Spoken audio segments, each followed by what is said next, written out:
আসসালামু আলাইকুম, welcome to my channel Tulona's cooking house. আজ আপনাদের সাথে শেয়ার করব মিক্সড ভেজিটেবলস উইথ এগ।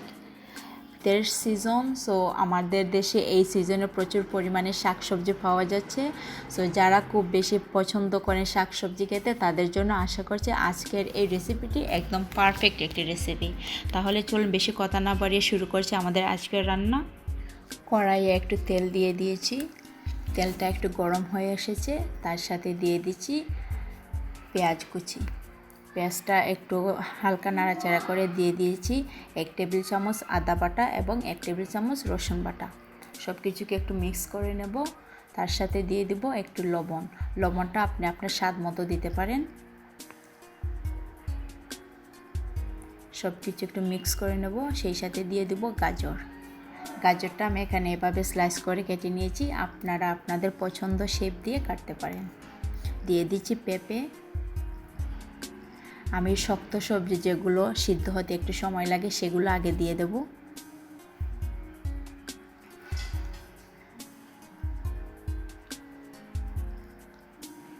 দিয়ে দিচ্ছি আলু।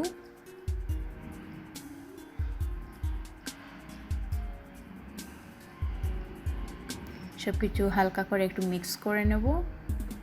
তারপরে দিয়ে দেব ফুলকপি।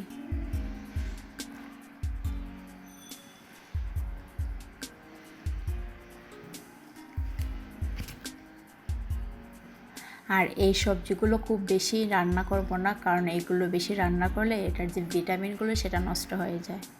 দিয়ে দিচ্ছি বাঁধাকপি।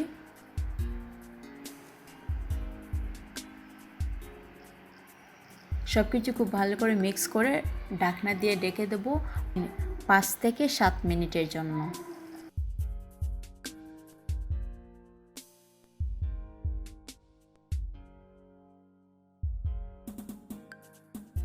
থেকে একটু পানি বের হয়েছে, সেই সবজির পানি দিয়ে সবজিটা সিদ্ধ হয়ে গেছে। এখন আমি দিয়ে দেব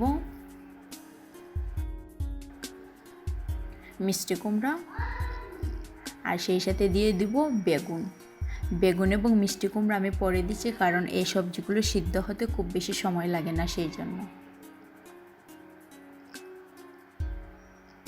ওইগুলো আগে দিয়ে দিলে একদম গলে ভর্তা হয়ে যেত।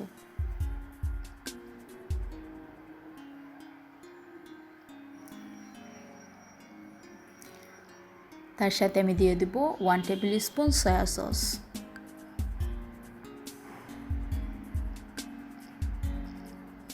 আমি এখানে সয়া সস ইউজ করছি, কারণ সয়া সসটা এই সবজিতে দিলে সবজির টেস্টটা আরেকটু বেড়ে যায়।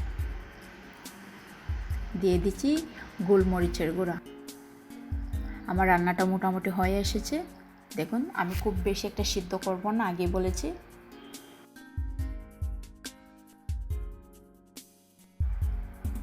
দিয়ে দিলাম ডিম। ডিমটা আমি আগে জুড়ি করে নিয়েছি, এর ভিডিওটা আমি দিই না, কারণ আমার ভিডিওটা অনেক লম্বা হয়ে যাবে, সেই জন্য। আশা করছি সবাই এটা তৈরি করতে পারবেন। তার সাথে দিয়ে দিচ্ছি কাঁচামরিচ কয়েকটি। আমার রান্নাটা প্রায় শেষ। রেসিপিটি যদি ভালো লেগে থাকে তাহলে একটা লাইক করবেন এবং ফ্রেন্ডসদের সাথে শেয়ার করবেন। আর আমার চ্যানেলে যারা নতুন তাদের উদ্দেশ্যে বলে নিচ্ছি, আপনি যদি আমার চ্যানেলটিকে সাবস্ক্রাইব না করে থাকেন তাহলে আমার চ্যানেলটিকে প্লিজ সাবস্ক্রাইব করে পাশে থাকা বেল আইকনটি ক্লিক করে অন করে রাখুন, যাতে আমি নতুন ভিডিও আপলোড করার সাথে সাথে আপনার নোটিফিকেশন পৌঁছে যায়। আর যেহেতু অলরেডি সাবস্ক্রাইব করেই থাকেন তাহলে থ্যাংক ইউ সো মাচ। আজ এ পর্যন্তই, দেখা হবে। আল্লাহ হাফেজ।